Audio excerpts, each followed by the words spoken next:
वर्तमान कोरोना काल में अपनी जान जोखिम में डालकर आप तक और देश तक सच्ची तस्वीरें सामने लाने वाले पत्रकारों का पुरसा हाल कोई नहीं है।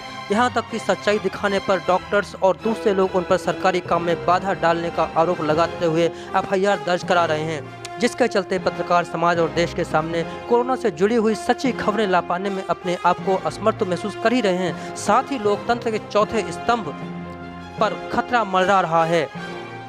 इसी तरह के एफआईआर का विरोध किया है सुप्रीम कोर्ट के वकील श्री एपी सिंह जी ने। आइए हम दिखाते हैं कि एपी सिंह जी ने इस मामले में क्या कहा है।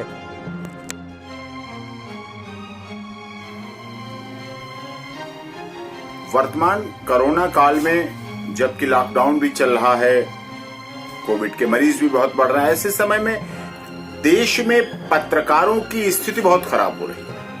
उनके ऊपर बहुत एक तरह से दमन सा चल रहा है शासन, प्रशासन और पुलिस का।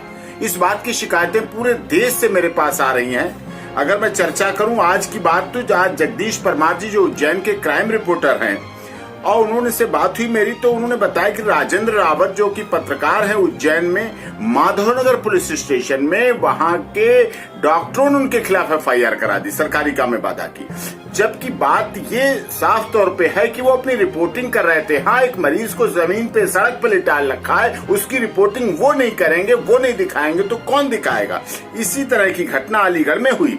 प्रदीप शर्मा जी जो कि विवेकानंद कॉलेज में काउंटिंग की रिपोर्टिंग कर रहे थे कि किस तरह से पुलिस ने मास्क नहीं लगा रखे हैं, प्रयोग नहीं कर रखी है, तो वो प्रदीप शर्मा जी पत्रकार हैं, संपादक हैं शेष प्रश्न अखबार के अलीगढ़ में, तो उनके ऊपर भी मुकदमा दर्ज कर दिया गया वहां इसी बात का, और गिरफ्तार करके रखा गया लोधा पुलिस स्टेशन में।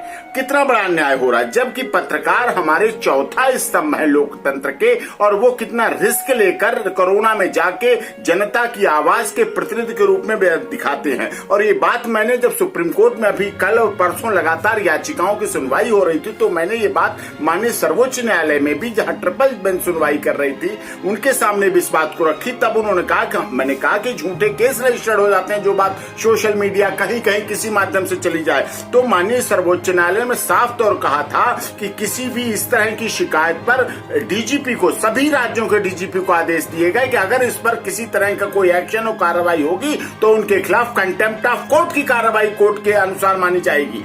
इस तरह की बात कहने के बाद भी माननीय सर्वोच्च न्यायालय कह रहा है, हमारा देश का संविधान कह रहा है, कानून कह रहा है कि चौथा स्तंभ है, अगर उनकी बात नहीं आ जाएगी। मीडिया तो सूर्य की तरह है, जब पहुंचेगी तो बुराइयां दूर होंगी, बीमारी दूर होगी, अपराध खत्म होंगे, वो चीज सामने रखते हैं। और इस तरह की ऐसी बात आने के बाद उनके ऊपर, चाहे उज्जैन की बात हो, माधवनगर की हो, चाहे अलीगढ़ थाने की बात हो, लोधा थाने की बात हो, प्रदीप शर्मा जी की बात हो, राजेंद्र रावत जी की बात हो, पत्रकारों पर इस तरह के केस रजिस्टर करना पूर्ण रूप से गलत है। और देश भर के पत्रकारों की इस बात की शिकायत है कि ऐसा नहीं होना चाहिए। सबको साथ देना चाहिए। दवाई कड़वी है, लेकिन फिर भी आपको स्वीकार करनी पड़ेगी।